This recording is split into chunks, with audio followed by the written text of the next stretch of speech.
Hello student, welcome to our YouTube channel commerce efficiency. आज की class से नया चैप्टर स्टार्ट करेंगे 11th chapter financial statements with adjustment. इसे लास्ट क्लास में हमारा जो चैप्टर बनता था 10th chapter financial statement complete हो चुके हैं। अगर अभी तक आपने लास्ट क्लासेस नहीं देखे ताकि आपकी स्टडी में कंसिस्टेंसी बनी रहे। अगर अभी तक आपने मेरे यूट्यूब चैनल कॉमर्स एफिशिएंसी को सब्सक्राइब नहीं किया, सब्सक्राइब कीजिए और बेल आइकन जरूर प्रेस कीजिए ताकि जब भी मैं न्यू वीडियोस अपलोड करूं सबसे पहले नोटिफिकेशन आपके पास आए, आप वीडियोस को देखकर आपकी स्टडी बूस्ट अप हो। सबसे पहले हम इसका इंट्रोडक्शन कवर करेंगे कि एक बिजनेसमैन एक पार्टिकुलर ईयर के दौरान ट्रू प्रॉफिट और लॉस जानना चाहता है कि उसे एक अकाउंटिंग पीरियड के दौरान प्रॉफिट हुआ है या फिर लॉस हुआ है। तो इसके लिए क्या करेगा, वो एक accounting period, complete accounting period लेगा 1 अप्रैल से लेकर के 31 मार्च तक। एग्जाम्पल ले लेते हैं 2024 से 2025 तक। तो 1 अप्रैल से लेकर के 31 मार्च तक इस पूरे अकाउंटिंग पीरियड के दौरान जितने भी एक्सपेंसेस हुए हैं और जितनी भी इनकम हुई है वो सभी यहाँ पे दिखाई जाएंगी बुक्स ऑफ अकाउंट्स के अंदर, ताकि ट्रू प्रॉफिट और लॉस का पता लगाया जा सके। एग्जाम्पल लेते हैं कि 31 मार्च को प्रॉफिट हमें कैलकुलेट करना है, लेकिन जो 31 मार्च का जो रेंट था ना, किराया था जो मार्च महीने का, वो पे नहीं किया। अगर मार्च मंथ का रेंट है जो अभी तक पे नहीं किया गया और अकाउंटिंग ईयर क्या हो चुका है, क्लोज हो चुके हैं, तो हमने ऐसा नहीं करना कि इस रेंट को छोड़ दें, बुक्स ऑफ अकाउंट्स के अंदर ना दिखाएं। इस रेंट को दिखाया जाएगा क्योंकि ये पूरा अकाउंटिंग पीरियड कितने महीने का होता है, 12 महीने का होता है। हमने इन 12 महीनों के दौरान जितनी भी इनकम, जितने भी एक्सपेंस किए वो सभी दिखाने हैं। अब अगर रेंट 11 महीनों का पे कर दिया, 1 महीने का भी पे करना बाकी है, तो मैं इस रेंट को बुक्स ऑफ अकाउंट्स के अंदर दिखाऊंगी। यानी कि जब मैं trading and profit and loss account बनाऊंगी तो प्रॉफिट एंड लॉस अकाउंट की डेबिट साइड पे मैं इसे टू रेंट के अंदर इस आउटस्टैंडिंग रेंट को दिखाऊंगी, आउटस्टैंडिंग रेंट को ऐड करके दिखाऊंगी। क्यों? आउटस्टैंडिंग रेंट का मतलब क्या होता है कि ऐसा रेंट यानी कि ऐसा एक्सपेंस जिसका बेनिफिट मैं इस अकाउंटिंग पीरियड के दौरान ले चुकी हूँ, लेकिन अभी तक मैंने उस एक्सपेंस की पेमेंट नहीं की। ऐसे एक्सपेंस को हम आउटस्टैंडिंग एक्सपेंस बोलते हैं। तो जब मैं इसे बुक्स ऑफ अकाउंट्स के अंदर दिखाऊंगी तो मैंने जो रेंट 11 महीनों का पे कर दिया उसे तो मैंने टू रेंट के नाम से दिखा दिया, लेकिन अभी जो 1 महीने का रेंट पे करना रहता है उसे मैं आउटस्टैंडिंग रेंट के नाम से ऐड कर दूंगी, ताकि टोटल 12 महीनों का जो खर्चा मैं दिखा पाऊँ कि पूरे साल में कितना एक्चुअल में खर्चा हुआ है। बेशक ये अभी तक पे नहीं किया गया रेंट, 1 महीने का रेंट अभी पे नहीं किया गया, लेकिन फिर भी मैं इसे बुक्स ऑफ अकाउंट्स के अंदर दिखाऊंगी ताकि ट्रू प्रॉफिट है जो मुझे पता लग पाए। ये तो था एक्सपेंस। ऐसे ही अगर कोई इनकम है, जैसे एग्जाम्पल के लिए इंटरेस्ट हो गया या फिर डिविडेंड हो गया या फिर कमीशन हो गया, तो अगर इंटरेस्ट मान लेते हैं कि 11 महीने का रिसीव हो गए, 1 महीने का इंटरेस्ट भी रहता है, अभी तक ये मुझे रिसीव नहीं हुआ और अकाउंटिंग पीरियड क्या हो गया, क्लोज हो गया। तो जो रिसीव होता है इसको मैं प्रॉफिट एंड लॉस अकाउंट की ना क्रेडिट साइड पे दिखाऊंगी, जो भी इनकम्स होती है, जैसे बाय इंटरेस्ट के नाम से यहाँ पे आएगा। तो जो मुझे 11 महीनों का इंटरेस्ट रिसीव होगा वो तो मैंने यहाँ पे दिखा दिया। अभी जो 1 महीने का इंटरेस्ट मुझे रिसीव नहीं हुआ तो क्या होगी, इसमें ऐड कर दूंगी मैं जब 1 महीने का इंटरेस्ट रहता है रिसीव होना, ताकि मुझे पूरे 12 महीनों का एक्चुअल का इनकम और एक्सपेंस दिखा के ट्रू प्रॉफिट और लॉस पता लग जाए। अगर हम सिंपल वर्डिंग से बात करें तो इसका मतलब क्या हुआ कि एक अकाउंटिंग पीरियड के दौरान जितनी भी इनकम और जितने भी एक्सपेंसेस होते हैं वो सभी दिखाए जाएंगे। टोटल यानी कि 12 महीनों का हिसाब है जो लिया जाएगा, ताकि ट्रू प्रॉफिट और लॉस पता लगाया जा सके। जब भी हम फाइनल अकाउंट बनाएंगे तो ये ध्यान रखेंगे डिटेक्ट करेंगे कि कहीं कोई ट्रांजैक्शन रिकॉर्ड करनी रह तो नहीं गई बुक्स ऑफ अकाउंट्स के अंदर, कहीं कोई ट्रांजैक्शन गलत रिकॉर्ड तो नहीं होगी बुक्स के अंदर, कहीं सिर्फ एक ही एस्पेक्ट तो नहीं रिकॉर्ड किया गया बुक्स के अंदर, तो उनके लिए एंट्रीज पास की जाएंगी। इन ट्रांजैक्शन को ही हम एडजस्टमेंट एंट्रीज कहेंगे। ऑब्जेक्टिव क्या होता है, यानी कि नेसेसिटी क्या होती है एडजस्टमेंट की, ट्रू प्रॉफिट और लॉस पता लग जाए बिजनेस का, ट्रू फाइनेंशियल पोजीशन पता चल जाए बिजनेस की, true net profit net loss हमें प्रॉफिट एंड लॉस अकाउंट से पता चलेगा, फाइनेंशियल पोजीशन हमें बैलेंस शीट से पता चल जाएगी। उन ट्रांजेक्शन्स को रिकॉर्ड करना होता है जो बुक्स ऑफ अकाउंट्स के अंदर रिकॉर्ड करनी भूल गए हैं।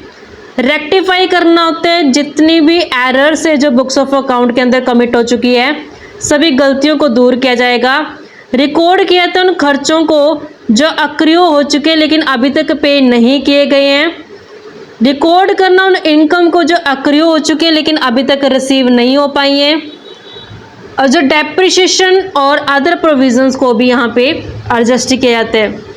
इम्पोर्टेंट एडजस्टमेंट कौन कौन सी हम करेंगे इस चैप्टर के अंदर, closing stock, outstanding expenses, prepaid expenses, depreciation, accrued income, unearned income, interest on capital, interest on drawing, interest on loan, bad debt, provision for bad and doubtful debt, provision for discount on debtor। इसके अलावा हम इन सभी के सभी adjustment को करके चलेंगे। Total 28 adjustment है जो इस चैप्टर के अंदर कवर की जाएंगी। एक एक एडजस्टमेंट को बिल्कुल डिटेल में विद एग्जांपल कवर करेंगे। जैसे कि हमने लास्ट चैप्टर्स कवर करके आए हैं वैसे हम इस चैप्टर को भी एक कंसेप्ट को क्लियरली समझेंगे। ये चीज़ हमें ध्यान में रखनी है कि जब भी हम फाइनल अकाउंट बनाएंगे तो जो आइटम्स हमें ट्रायल बैलेंस के अंदर गिवन है तो उनके लिए तो सिर्फ एक ही जगह हम दिखाएंगे, या तो trading and profit and loss account में या फिर बैलेंस शीट में। अगर हमें आइटम ट्रायल बैलेंस के बाहर गिवन है उसे हम एडजस्टमेंट बोलते हैं। उसके लिए हम दो जगह दिखाएंगे क्योंकि डबल एंट्री कंसेप्ट के ऊपर बेस्ड होती है ताकि फाइनल अकाउंट जो कंप्लीट किया जा सके। अब हम एक एक एडजस्टमेंट कवर करेंगे डिटेल में। सबसे फर्स्ट एडजस्टमेंट आती है क्लोजिंग स्टॉक। क्लोजिंग स्टॉक क्या होता है कि अकाउंटिंग पीरियड एंड भी हो गया और कुछ ऐसी गुड्स है जो अभी तक सेल भी नहीं हो पाई, तो जो अनसोल्ड गुड्स रहती हैं उन्हें हम क्लोजिंग स्टॉक कहते हैं। क्लोजिंग स्टॉक का जब हम वैल्यूएशन करेंगे, जब हमें क्वेश्चन के अंदर कॉस्ट प्राइस और रियलाइजेबल वैल्यू दोनों गिवन होंगी तो इन दोनों वैल्यू में जो कम होगा उसको लेके चलेंगे। जैसे एग्जांपल के लिए जब गुड्स को परचेज किया गया है तो गुड्स को परचेज किया गया 1 लाख रुपए में, 1 लाख में ख़रीदा था लेकिन उसकी रियलाइजेबल वैल्यू आज के टाइम में उसकी रियलाइजेबल वैल्यू कितनी हो चुकी है, लेट कर लेते हैं कि 1,20,000 हो चुकी है। तो इन दोनों में कम क्या है 1 लाख, तो स्टॉक का वैल्यूएशन कितने में हो जाएगा 1 लाख में हो जाएगा। ऐसे ही अगर मान लेते हैं कि अगर रियलाइजेबल वैल्यू 90,000 होती, 1 लाख में गुड्स को परचेज किया था यानी कि कॉस्ट प्राइस कितने इसका 1 लाख, रियलाइजेबल वैल्यू कितनी 90,000, इन दोनों में कम क्या है 90,000, तो स्टॉक का वैल्यूएशन किस पे किया जाता 90,000 पे। तो यानी कि जब भी मेरे पास क्वेश्चन के अंदर कॉस्ट प्राइस और रियलाइजेबल वैल्यू गिवन होगी इन दोनों में जो कम वैल्यू होगी उस पर हम स्टॉक का वैल्यूएशन करेंगे। ऐसा क्यों करते हैं हम, ये हम कन्वेंशन ऑफ कंजर्वेटिज्म के ऊपर बेस्ड है।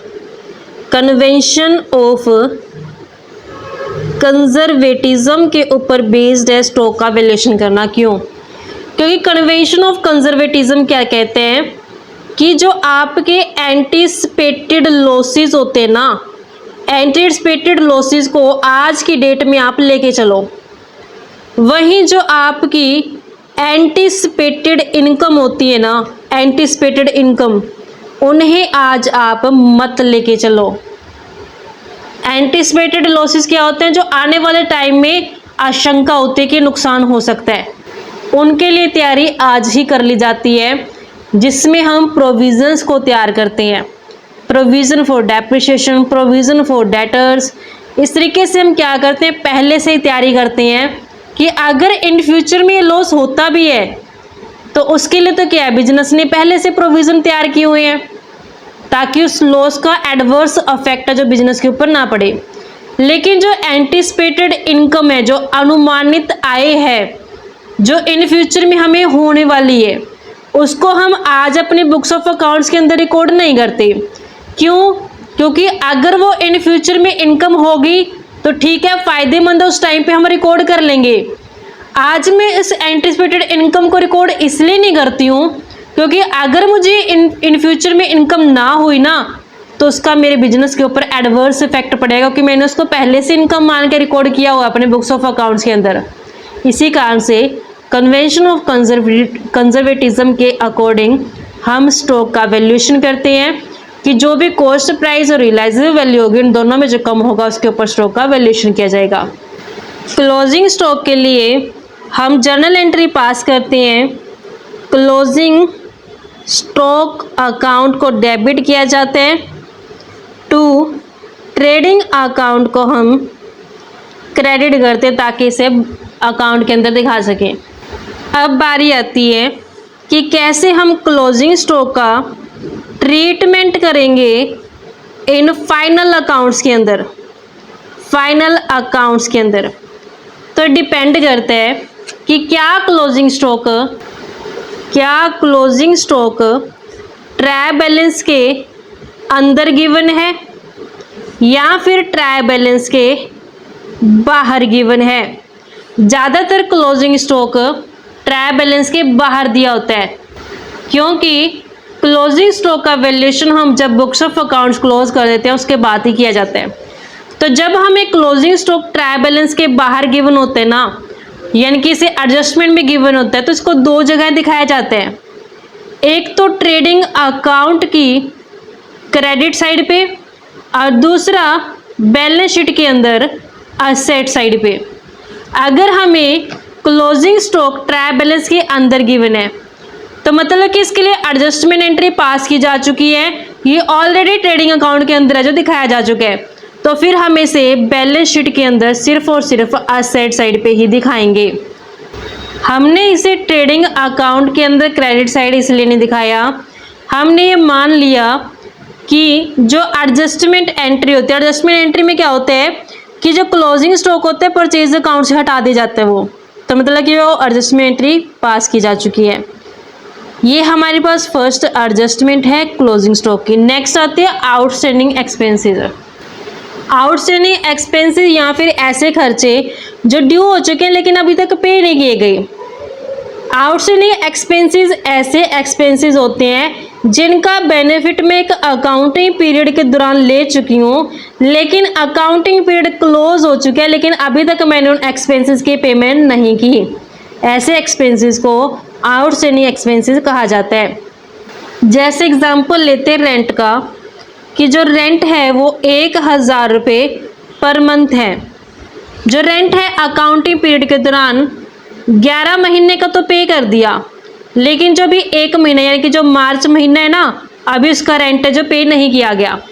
तो हम जानते हैं कि अकाउंट तो हम 31 मार्च को क्लोज कर देते हैं, तो 31 मार्च को अकाउंट तो क्लोज कर दिया, लेकिन अभी जो 1 महीने का रेंट पे करना रहता है, ये रेंट आउटस्टैंडिंग रेंट कहलाएगा कि अकाउंटिंग पीरियड क्लोज होने के बावजूद भी इसको जो पे नहीं किया गया।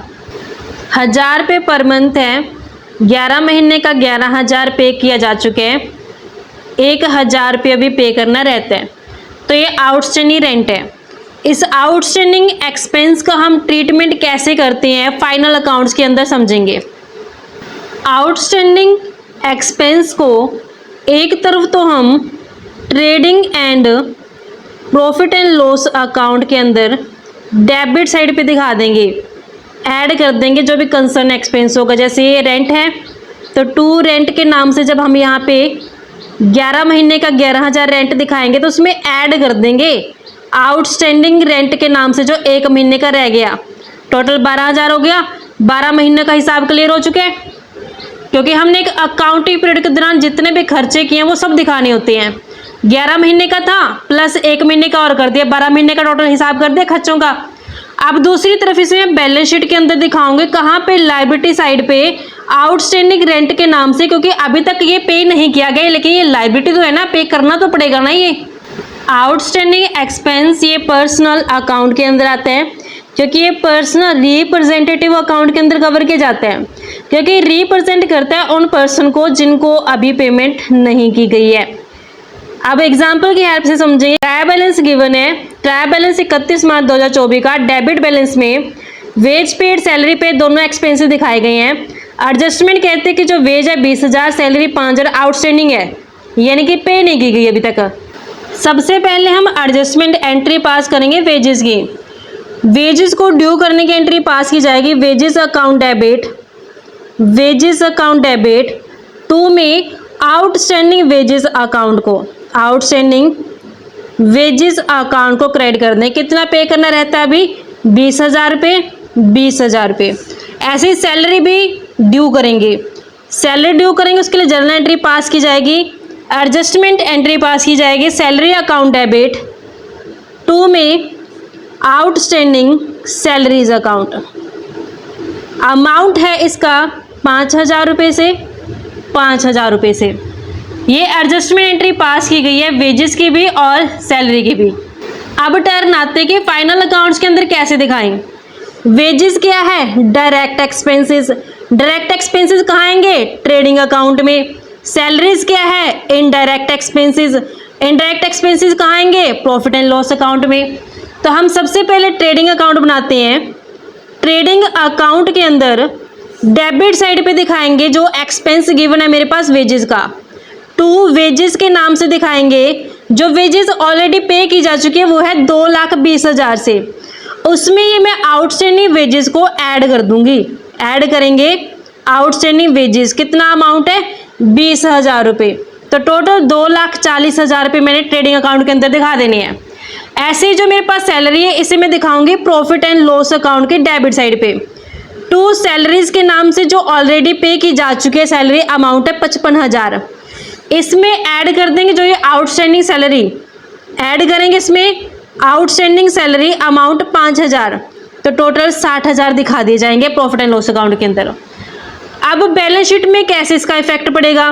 बैलेंस शीट के अंदर लायबिलिटी साइड पे हम दिखाएंगे, लायबिलिटी साइड पे दिखाएंगे आउटस्टैंडिंग वेजेस को भी और आउटस्टैंडिंग सैलरी को भी। आउटस्टैंडिंग वेजेस अमाउंट 20,000 और आउटस्टैंडिंग सैलरी अमाउंट 5,000। ये लायबिलिटी साइड इसलिए दिखाई है क्योंकि ये एक्सपेंस अभी पे करने बाकी हैं, ये लायबिलिटी बनती है बिजनेस की, इसको पे करना ही पड़ेगा खर्चों को, इस कारण से इसे लायबिलिटी साइड पे दिखाया गया है। ये अकाउंटिंग ट्रीटमेंट तो हम तब करेंगे जब हमें आउटस्टैंडिंग एक्सपेंस एडजस्टमेंट के अंदर गिवन होते हैं। लेकिन कई बार क्या होता है कि हमें जो आउटस्टैंडिंग एक्सपेंस होते हैं ना, आउटस्टैंडिंग एक्सपेंस वो ट्रायल बैलेंस के अंदर गिवन होते हैं, इनसाइड ट्रायल बैलेंस गिवन होते हैं। तो हम जब ट्रायल बैलेंस के अंदर आउटस्टैंडिंग एक्सपेंस गिवन होते हैं तो उसमें हम ये मानते हैं कि ऑलरेडी जो आउटस्टैंडिंग एक्सपेंस है वो कंसर्न एक्सपेंस के अंदर एडजस्ट किए जा चुके हैं। अब हम इसे सिर्फ और सिर्फ बैलेंस शीट के अंदर दिखाएंगे, लायबिलिटी साइड पे सिर्फ एक जगह दिखाया जाएगा क्योंकि ये ट्रायल बैलेंस के अंदर गिवन है। जो आउटस्टैंडिंग एक्सपेंसेस होते हैं ये रिप्रेजेंटेटिव पर्सनल अकाउंट्स होते हैं, हमेशा इनका बैलेंस जो होगा वो क्रेडिट बैलेंस होगा। नेक्स्ट एडजस्टमेंट आती है प्रीपेड एक्सपेंसेस और अनएक्सपायर्ड एक्सपेंसेस और expenses paid in advance. Prepaid expenses नाम से क्लियर हो रहा है, प्री मतलब कि पहले ही पेमेंट कर दी उन खर्चों की, यानी कि जो प्रीपेड है ना इसके नाम से क्लियर हो रहा है, प्री और पेड मतलब कि पहले ही पेमेंट कर दी खर्चों की, यानी कि ये नेक्स्ट ईयर के एक्सपेंस से, ये नेक्स्ट ईयर के एक्सपेंस से इसे करंट ईयर के अंदर पे कर दिया गया, यानी कि ये खर्चा 2026 का है, मैंने 2025 में पे कर दिया, तो 2025 के लिए क्या कहलाएगा? ये प्रीपेड एक्सपेंस कहलाएगा। जो मैं ये प्रीपेड एक्सपेंस कर चुकी हूँ इसका बेनिफिट मुझे कब मिलना है? 2026 में मिलना है। इसका अकाउंटिंग ट्रीटमेंट कैसे करेंगे? कि जो भी trading and profit and loss account होगा, trading and profit and loss account expense कहाँ दिखाती है? डेबिट साइड पे। तो जब मैं डेबिट साइड पे जो एक्सपेंस दिखाऊंगी, मान लेते कि इंश्योरेंस प्रीमियम है, इंश्योरेंस प्रीमियम है, तो उस कंसर्न एक्सपेंस में से मैं माइनस कर दूंगी प्रीपेड एक्सपेंस को, प्रीपेड एक्सपेंस को। जैसे एग्जांपल लेते हैं कि टोटल 14 महीनों का है जो पे किया जा चुका है प्रीपेड, जबकि मैंने तो सिर्फ एक अकाउंटिंग पीरियड का हिसाब दिखाना है, एक्चुअल में कितना प्रॉफिट और कितना लॉस हो एक अकाउंटिंग पीरियड के दौरान, यानी कि एक साल में कितना एक्चुअल में एक्सपेंस, कितना एक्चुअल में इनकम हुआ है, सिर्फ वही दिखाऊंगी मैं अपने बुक्स ऑफ अकाउंट्स के अंदर।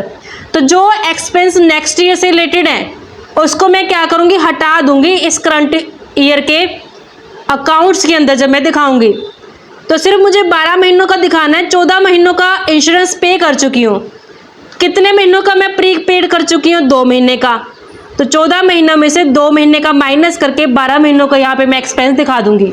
इसीलिए प्रीपेड एक्सपेंस को कंसर्न एक्सपेंस में से हटाया जाता है। और दूसरी तरफ इसे बैलेंस शीट के अंदर असेट साइड पे दिखाया जाता है, क्योंकि जब हम नेक्स्ट ईयर में जाएंगे तो नेक्स्ट ईयर के अंदर बिना कोई फर्दर पेमेंट किए इन एक्सपेंसेस का बेनिफिट है जो लिया जाएगा। प्रीपेड एक्सपेंस कवर किए जाते हैं रिप्रेजेंटेटिव पर्सनल अकाउंट के अंदर, जो रिप्रेजेंट करते हैं उन पर्सन्स को जिनकी पेमेंट ऑलरेडी एडवांस में कर दी गई है। एग्जाम्पल की हेल्प से समझते हैं। ट्रायल बैलेंस गिवन है, इंश्योरेंस अकाउंट 20,000 खर्चा दिखा रखे है, प्रीपेड इंश्योरेंस अमाउंट 5,000, 5,000 क्या आ चुका है? प्रीपेड एडवांस में पे कर दिया। सबसे पहले इसके लिए एडजस्टमेंट एंट्री पास की जाएगी। प्रीपेड इंश्योरेंस को हम डेबिट करके चलेंगे, प्रीपेड इंश्योरेंस को डेबिट करेंगे, टू इंश्योरेंस अकाउंट को क्रेडिट कर देंगे। 5,000 है जो प्रीपेड किया गया, एडवांस में पे कर दिया। अब इसे हम जब फाइनल अकाउंट के अंदर दिखाएंगे तो कैसे दिखाएंगे? इंश्योरेंस को हम प्रॉफिट एंड लॉस अकाउंट के डेबिट साइड दिखाते हैं। प्रॉफिट एंड लॉस अकाउंट की डेबिट साइड पे दिखाएंगे टू इंश्योरेंस के नाम से 20,000 रुपये जो हमें ट्रायल बैलेंस के अंदर गिवन है। जो ये प्रीपेड इंश्योरेंस है ना, इसे हम इसमें से हटा देंगे, लेस करेंगे प्रीपेड इंश्योरेंस अमाउंट 5,000, तो 15,000 रुपये जो हम दिखाएंगे प्रॉफिट एंड लॉस अकाउंट में। और वहीं बैलेंस शीट के अंदर असेट साइड पे से दिखाया जाएगा प्रीपेड इंश्योरेंस के नाम से अमाउंट 5,000 रुपये। इस तरीके से इसका अकाउंट में ट्रीटमेंट किया जाएगा फाइनल अकाउंट में। लेकिन कई बार क्या होता है कि जो प्रीपेड एक्सपेंस होते हैं, प्रीपेड एक्सपेंस को ट्रायल बैलेंस के अंदर दिखाया जाता है, इनसाइड ट्रायल बैलेंस होते हैं। उस केस में सिर्फ और सिर्फ फिर हम बैलेंस शीट के अंदर असेट साइड पे दिखाएंगे। हम ये अज्यूम कर लेंगे कि जो एक्सपेंस है प्रीपेड एक्सपेंस, ये ऑलरेडी कंसर्न एक्सपेंस में से डिडक्ट किए जा चुके हैं। Prepaid expense representative personal account होते हैं, ये हमेशा हमेशा डेबिट बैलेंस ही दिखाएगा। नेक्स्ट एडजस्टमेंट आता है डेप्रिसिएशन का। जब हम फिक्स्ड टेंजिबल एसेट्स को यूज़ करते हैं लंबे टाइम तक, तो समय के बीतने के साथ साथ उस फिक्स्ड एसेट्स की वैल्यू डाउन जाती जा रही है, जिसे हम डेप्रिसिएशन बोलते हैं। फाइनल अकाउंट के जब हम इसका ट्रीटमेंट करेंगे तो इसे प्रॉफिट एंड लॉस अकाउंट के डेबिट साइड दिखाएंगे, क्योंकि ये लॉस और एक्सपेंस होते हैं। वहीं दूसरी तरफ इसे बैलेंस शीट के अंदर असेट साइड पे असेट्स में से माइनस करके दिखा देंगे। एग्जाम्पल की हेल्प से समझते हैं। ट्रायल बैलेंस में मशीनरी और फर्नीचर गिवन है 5,00,000 और 80,000 का। मशीनरी के ऊपर डेप्रिसिएशन 10% चार्ज करने हैं, फर्नीचर के ऊपर 20%, ये एडजस्टमेंट गिवन है। सबसे पहले हम इसकी एडजस्टमेंट एंट्री पास करेंगे। डेप्रिसिएशन क्या होते हैं? इसको हम लॉस और एक्सपेंस मानते हैं, नॉमिनल अकाउंट के रूल के अकॉर्डिंग हम इसे डेबिट करेंगे। एडजस्टमेंट एंट्री पास करते समय डेप्रिसिएशन अकाउंट को डेबिट कर दिया जाएगा। जब डेप्रिसिएशन चार्ज किया जाता है तो उससे फिक्स्ड टेंजिबल एसेट्स की वैल्यू डाउन जाती है। एसेट्स का बैलेंस डेबिट होता है, जब उसकी वैल्यू कम हो जाएगी तो क्रेडिट में दिखा देंगे। टू मशीनरी अकाउंट के नाम से, टू फर्नीचर अकाउंट के नाम से। मशीनरी 5 लाख की थी, 5 लाख के ऊपर 10% डेप्रिसिएशन करेंगे तो 50,000 बनता है। फर्नीचर 80,000 के 20% डेप्रिसिएशन करेंगे तो 16,000 बनता है। 50 + 16 टोटल 66,000 का डेप्रिसिएशन है जो चार्ज किया जा चुका है। अब हम इसे फाइनल अकाउंट्स के अंदर कैसे दिखाएं? प्रॉफिट एंड लॉस अकाउंट में डेबिट साइड पे दिखाया जाता है डेप्रिसिएशन को। टू डेप्रिसिएशन अकाउंट के नाम से दिखाएंगे। मशीनरी के ऊपर डेप्रिसिएशन चार्ज किया गया 50,000 और फर्नीचर के ऊपर डेप्रिसिएशन चार्ज किया गया 16,000। और दूसरी तरफ हम इसे बैलेंस शीट के अंदर असेट साइड पे जब दिखाई जाएगी वैल्यू मशीनरी की 5 लाख रुपए, उसमें से माइनस कर देंगे इस डेप्रिसिएशन को 50,000 को, तो नेट वैल्यू 4.5 लाख दिखाई जाएगी। ऐसे ही जब हम फर्नीचर दिखाएंगे अमाउंट 80,000, इसमें से माइनस कर देंगे डेप्रिसिएशन का अमाउंट 16,000, तो नेट बैलेंस 64,000 आएगा। इस तरीके से बच्चों हमारे पास ये एडजस्टमेंट बनती थी। टोटल 4 एडजस्टमेंट आज की क्लास में हमने कवर कर लिए हैं। आई होप आपको क्लियर हो गई हैं। नेक्स्ट क्लास में हम इसका प्रैक्टिकल क्वेश्चन कवर करेंगे। ऐसे ही रेगुलर क्लासेस के लिए आप मेरे यूट्यूब चैनल कॉमर्स विशेंसी को सब्सक्राइब, लाइक और शेयर करें। बेल आइकन जरूर प्रेस करें ताकि जब भी मैं न्यू वीडियोस अपलोड करूं सबसे पहले नोटिफिकेशन आपके पास आए। आप वीडियोस को देखकर आपकी स्टडी बूस्टअप हो।